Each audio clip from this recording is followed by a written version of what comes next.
That time my friend and I were spooked by an escaped prisoner. This story takes place in a very small town in the northeast region of the United States in the summer before I went off to college in 2015. After I graduated high school, my parents decided to move to a smaller, more affordable house about 45 minutes north into the mountains. We stayed in my childhood home because the public schools in my area were the best in the state, and my parents really valued my education.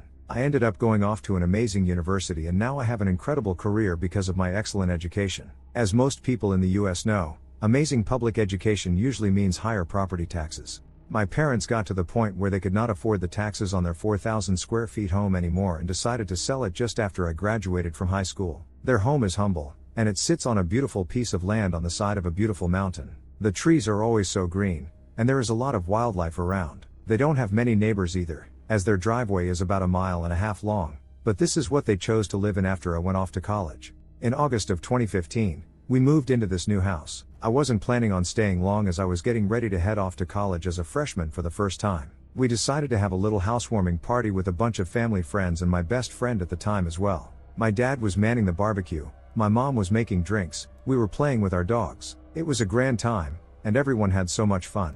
My dad had built a brick fire pit in our backyard. Just to set the scene for you here, the fire pit was about 30 feet from our back patio door, and we had a picnic table and other seats all around. Behind the seating was the tree line. It was so dark sometimes at night, you needed a flashlight to see 10 feet in front of you. With the fire pit lit, you couldn't see someone unless they were either sitting next to you or across from you in front of the pit.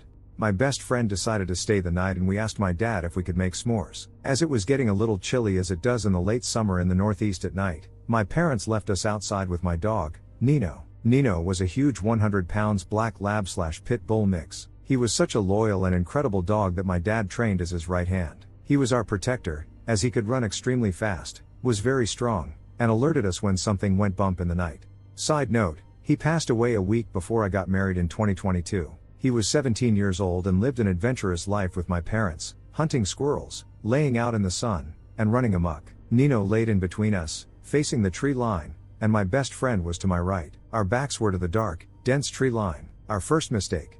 We were laughing, joking, and eating s'mores together, planning for the future, and generally excited about going off to college together. She decided to play some music, and we just relaxed, feeling content and at ease. It was the perfect summer night, until Nino started growling. I saw his ears perk up and his head cocked to the side. He then sat up and continued to growl. My best friend and I both looked at each other, thinking Nino just saw a stray animal or something non-threatening. This area was known for lots of deer and rarely a coyote or wolf. As he was trained to help my dad hunt deer, we assumed it was a buck or fawn in the distance behind us. We went back to singing along to the music playing and talking about our fall 2015 class schedule. Again, Nino started growling. Our second mistake. We did not call out for my dad. We didn't even think there was a problem until Nino started barking repeatedly. This time, louder and more vicious. He stood up and started barking as if alerting us to activity beyond the tree line that we could not see.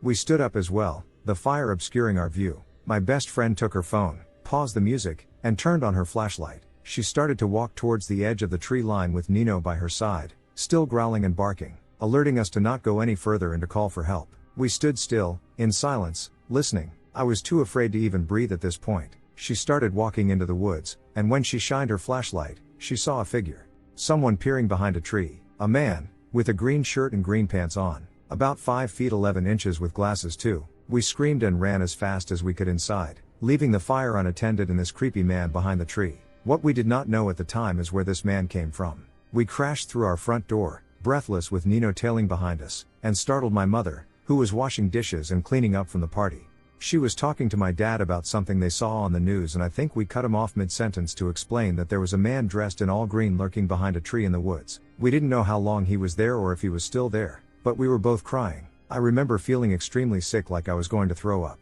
My dad jumped up, grabbed his shotgun and headlamp, and ran outside with Nino. My mom gathered us into the living room, shut all of the lights in the house off, and locked the doors. She told us to be quiet and that she was going to call 911. As she did that, my best friend and I shook in fear. We were anticipating gunshots and screaming, but never heard any. My mom, now on the phone with 911, described what we saw to the operator. I heard my mom say, "Oh," in an alarming way. At this point, my dad came back inside, and my mom let him know that the police were on their way to us. Being in a small town on the mountain with less than 10,000 people means that we don't get our own police force. We get the state police every time there is a call made to emergency responders. My dad put his gun away and waited outside for the police to show up. To our bewilderment, they didn't just send one police officer, but 10 and an entire SWAT team and helicopter to circle the area. We were, rightfully, terrified. I was practically having a panic attack at this point. The police officers came inside our home and asked my best friend and me what the man was wearing, what he looked like, if we were able to discern any scars or tattoos. We explained the weird matching green outfit and the glasses. The officer excused himself and alerted the police and SWAT members outside of our description. They started to search the woods behind our home with guns drawn, flashlights, and the helicopter circling above. They advised us to stay inside, and that they would let us know when/if they found something. After about 25 minutes, we got another knock on our door. It was not one but two officers this time. My dad let them in and they began to explain the situation. One officer explained that we must have seen on the news that a convicted felon from the prison about 20 miles away escaped into the mountains. The police set up a perimeter 10 miles around the prison, but the convict escaped them yet again. The outfit the man was wearing as well as our description signaled to them that the escaped convict was 100% lurking through our remote, densely wooded backyard that night. The all-green outfit was a standard issue for prisoners in my state then. They did not, however, find the man near us after 25 minutes of searching. He was still out there. The officers let us know that they were going to have a squad car stay and watch our house for a few days as they were unable to locate the fugitive and believe he is still an active threat to our safety. That night, and for 3 nights after that, we all slept in the living room together. My dad's shotgun was within arm's reach of him at all times. Later that week, we got another knock on our door from the officers stationed outside of our home. They let us know that the man was back in police custody and that we were safe. They advised us to get security cameras and how sorry they were that this happened to us.